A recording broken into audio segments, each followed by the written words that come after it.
Ya shalom teman-teman, mahasiswa dan para dosen yang dikasihi oleh Tuhan Yesus Kristus.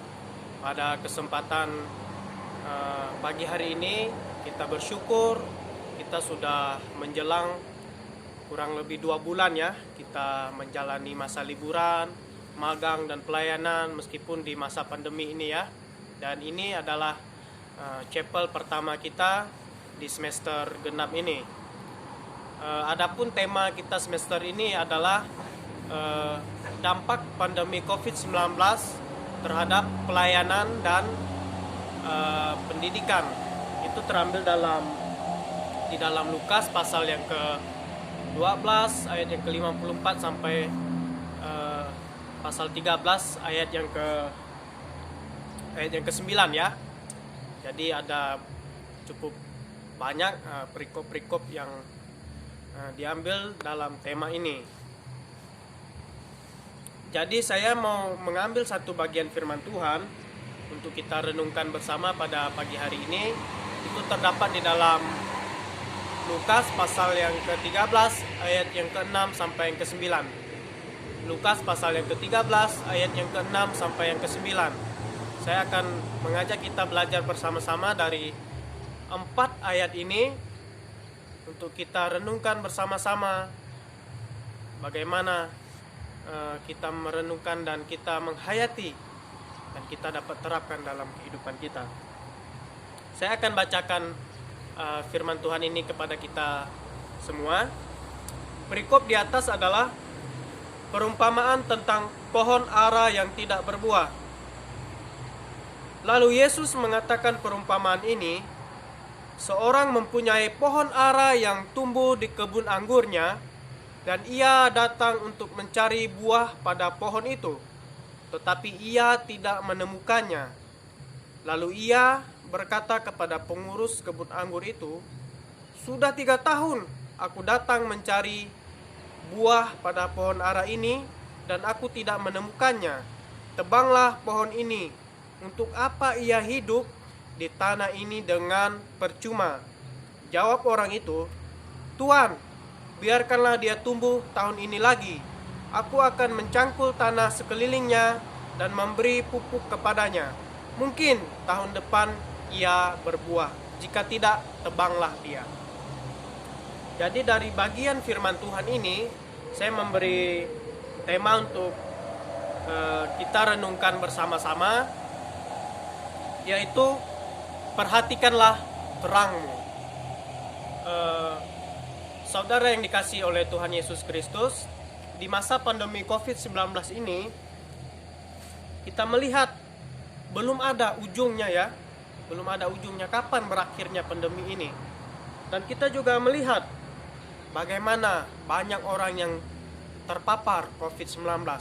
Di Indonesia sendiri, saya membaca kabar terbaru bahwa ada sekitar 1.185.555 orang yang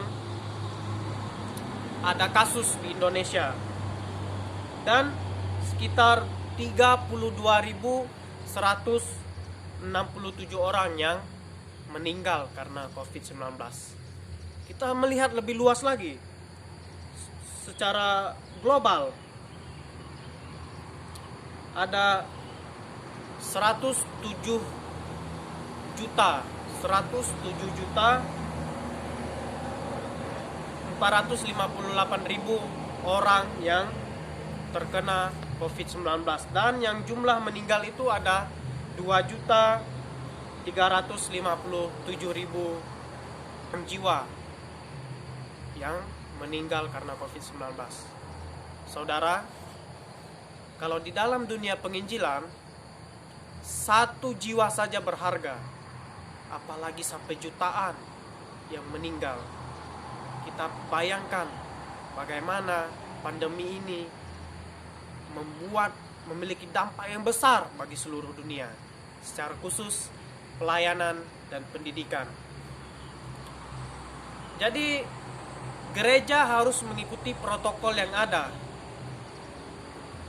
Harus ibadah secara virtual, tidak boleh berkerumunan, jarang, bahkan kita sebagai jemaat Tuhan, sebagai tubuh Kristus, kita harus bertemu secara virtual, tidak bisa bertemu langsung.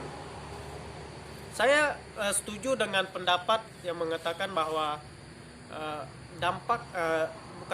pandemi COVID ini sebagai ujian bagaimana kesetiaan gereja, kesetiaan orang-orang percaya. Itu terbukti. Bahkan saya sendiri secara tidak sadar ya, ketika melakukan ibadah virtual, biasanya di jemaat GKI Ungaran ya, ada dikirim liturgi dan kirim link khotbah di YouTube begitu. Secara tidak sadar hasrat saya itu mau mengikuti ibadah, tetapi ingin cepat selesai begitu. Ingin cepat selesai. Karena sentuhan-sentuhan dalam ibadah itu sudah kurang terasa begitu. Saya pengennya langsung dengar khotbah, tidak perlu bernyanyi apa, langsung dengar intinya. Itu yang saya mau, dengar khotbah selesai dan berdoa selesai. Secara tidak sadar saya munafik begitu. Saya pikir begini, saya tidak bisa duduk lama di depan HP atau laptop mendengarkan itu. Yaitu bahasa munafiknya begitu. Padahal kalau kita buat tugas dan nonton sebagainya, tahan berjam-jam begitu ya.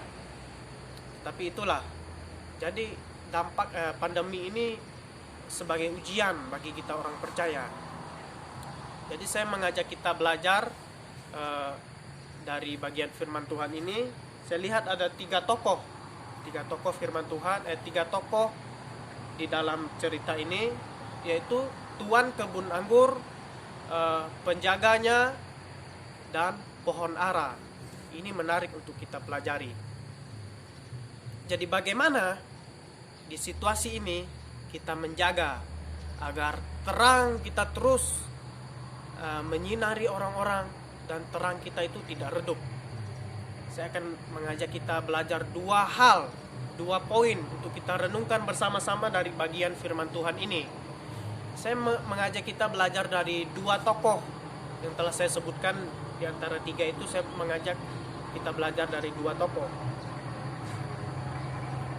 Yang pertama adalah pohon ara. Nah ini saudara, ini sangat menarik sekali untuk kita lihat di dalam perumpamaan ini. Yang pertama, pohon ara.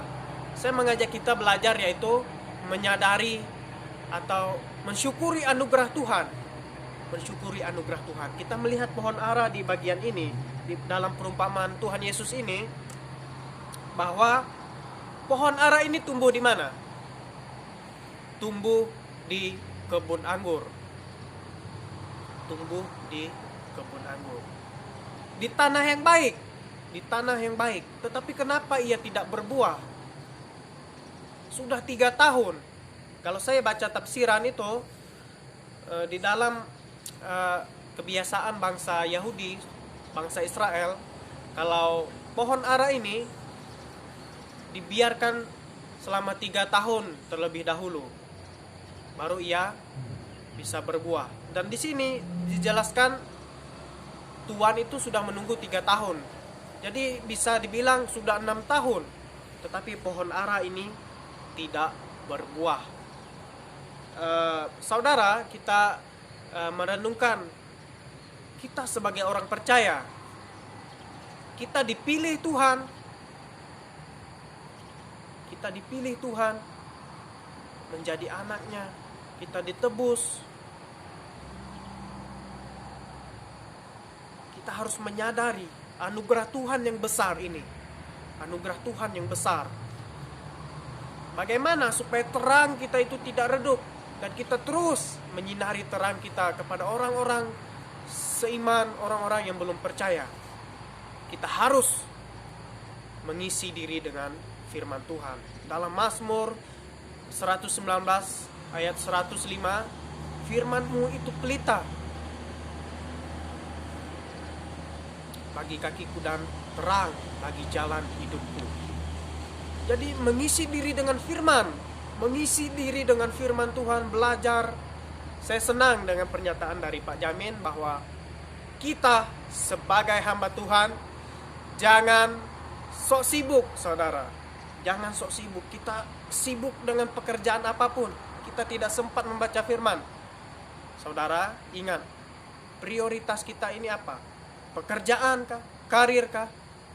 Mengapa kita terlalu sibuk sehingga kita tidak mengisi diri dengan firman? Sehingga terang kita redup. Di masa pandemi ini, iman yang sejati itu terbukti. Ketika kita dimurnikan dengan pandemi ini, siapa orang Kristen yang sejati, yang tetap setia, yang mau beribadah, yang mau tetap bersekutu bersama dan menyembah Tuhan di masa ini, pandemi ini. Jadi Bapak Ibu, mahasiswa yang saya kasihi di dalam Yesus Kristus, jadi kita perlu menyadari anugerah Tuhan. Kita perlu mensyukuri sebagaimana dalam perumpamaan ini, pohon ara itu ditanam di kebun anggur. Kalau kita baca kebiasaan bangsa Israel itu, pohon ara itu biasanya tumbuh di pinggir jalan. Tetapi ini, pohon ara tumbuh di kebun anggur. Kalau kita tidak menyadari anugerah Tuhan, tidak mensyukurinya, kita seperti pohon ara ini. Kita tidak berbuah, kita tidak menghasilkan apa-apa. Meskipun kita bercabang banyak, kita memiliki daun yang lebat, tetapi apa? Tuhan itu mencari apa? Tuhan itu mencari buah. Mari kita mengisi diri dengan firman Tuhan. Mengisi diri dengan firman Tuhan. Bagaimana kita mau melayani kalau kita tidak punya firman di dalam hati kita? Saya teringat kisah Marta dan Maria di dalam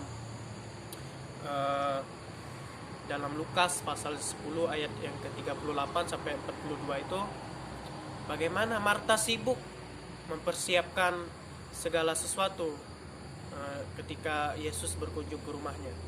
Marta sibuk dan Maria sibuk mendengarkan Tuhan Yesus berbicara. Mana tempat yang terbaik di mata Tuhan Yesus? Tuhan Yesus bilang apa? Maria telah memilih tempat yang terbaik. Jadi mendengar firman Tuhan, belajar firman Tuhan itu penting dari segalanya. Mari kita mengisi diri dengan firman Tuhan. Itu pertama, kita harus menyadari anugerah Tuhan. Yang kedua, bagaimana supaya terang kita terus bersinar dan terang kita itu tidak redup di masa pandemi ini. Sebagai pelayan Tuhan, sebagai hamba Tuhan yang dibentuk, dididik, kita tentu harus melayani orang. Tetapi yang pertama ini penting, kita perlu menyadari dan mengisi firman Tuhan. Yang kedua, apa yang harus kita lakukan? Melayani dengan sepenuh hati. Yang kedua, melayani dengan sepenuh hati. Kita belajar dari tokoh pengurus kebun anggur ini, pengurus kebun anggur. Ketika tuannya datang melihat pohon ara ini tidak berbuah dan ia meminta untuk menebangnya, pengurus kebun anggur ini berkata apa? Di ayat yang ke-8 kita lihat, jawab orang itu adalah pengurus kebun anggur ya. Tuan, biarkanlah dia tumbuh tahun ini lagi. Aku akan mencangkul tanah sekelilingnya dan memberi pupuk kepadanya. Aku akan mencangkul tanah di sekelilingnya dan memberi pupuk kepadanya. Saudara, kita melihat ketika tuan kebun anggur itu meminta untuk menebang, tetapi pengurus ini berkata ada negosiasi di dalamnya. Jadi kita melihat apa yang kita pelajari dari bagian firman Tuhan ini, kita melihat bahwa ia mau melayani dengan sepenuh hati. Bayangkan ketika Tuhan berkata bahwa bunuh orang berdosa itu, bunuh semua orang yang berbuat dosa. Kita sebagai hamba Tuhan punya hati untuk melayani orang-orang yang berdosa. Kita layani, kita cangkul tanah di sekelilingnya, kita beri pupuk, kita beritakan Injil, kita layani. Bahkan jemaat-jemaat yang berbuat dosa, jemaat-jemaat yang jauh daripada Tuhan, hilang dari persekutuan ketika di masa pandemi ini, kita jangkau sebagai hamba Tuhan. Kita perlu menjangkau mereka, kita layani mereka, beri pupuk kepada mereka, cangkul tanah sekelilingnya. Biarkan kita tunggu supaya mereka punya waktu untuk bertobat dan mereka menghasilkan buah. Saya juga teringat ketika bagaimana ada negosiasi antara Tuhan dan pengurus kebun anggur ini. Saya teringat kisah Abraham ketika Tuhan mengutus malaikatnya untuk memusnahkan Sodom dan Gomora. Ada negosiasi antara Abraham dan Tuhan. Bagaimana kalau ada 100 orang percaya di sana? Apakah engkau masih mau memusnahkannya? Tuhan berkata tidak. Negosiasi itu sampai berlangsung cukup lama dan kita juga merasa penasaran, dan kita lihat hubungan Tuhan dan Abraham itu sangat dekat sekali ya. Sampai 5 orang. Bagaimana kalau ada 5 orang percaya di Sodom dan Gomora? Apakah Tuhan masih mau memusnahkannya? Tuhan berkata tidak. Jadi saudara, kita juga belajar dari bapak orang beriman yaitu Abraham. Bagaimana ia mengasihi, ia melayani, ia mengasihi jiwa-jiwa. Kembali kepada firman Tuhan ini, ke konteks ini, bagaimana pengurus anggur itu ada negosiasi. Jangan tebang dulu ya Tuhan, biarkan saya usahakan, saya cangkul tanah di sekelilingnya dan saya beri pupuk. Siapa tahu nanti ia bertobat, siapa tahu nanti ia mau hidup bersekutu dengan Tuhan, siapa tahu ia akan berbuah. Tetapi saya mau tekankan dari bagian firman Tuhan ini, mari kita belajar melayani sepenuh hati. Dan saya percaya teman-teman mahasiswa dan Bapak Ibu dosen sudah menunjukkan itu.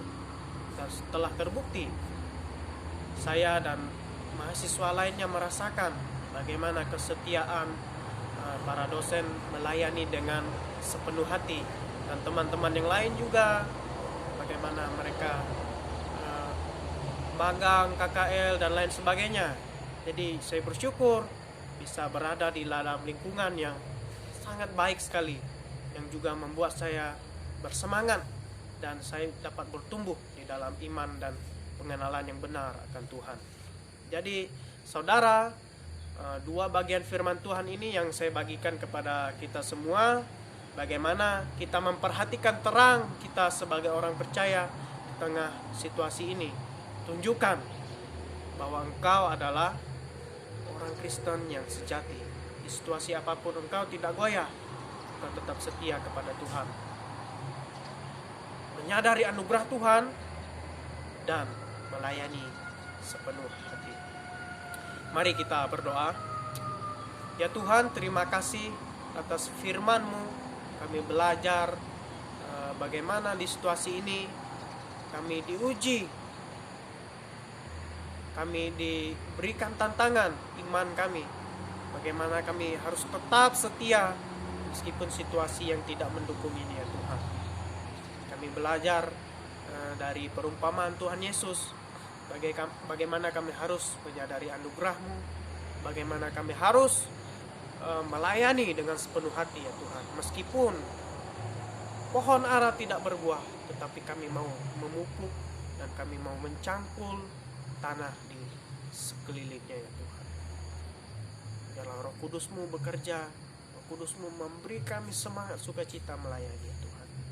Kami serahkan kehidupan aktivitas kami hari ini ke dalam tangan-Mu. Dalam nama Tuhan Yesus kami berdoa dan mengucap syukur. Amin. Selamat pagi, Shalom, Tuhan Yesus memberkati.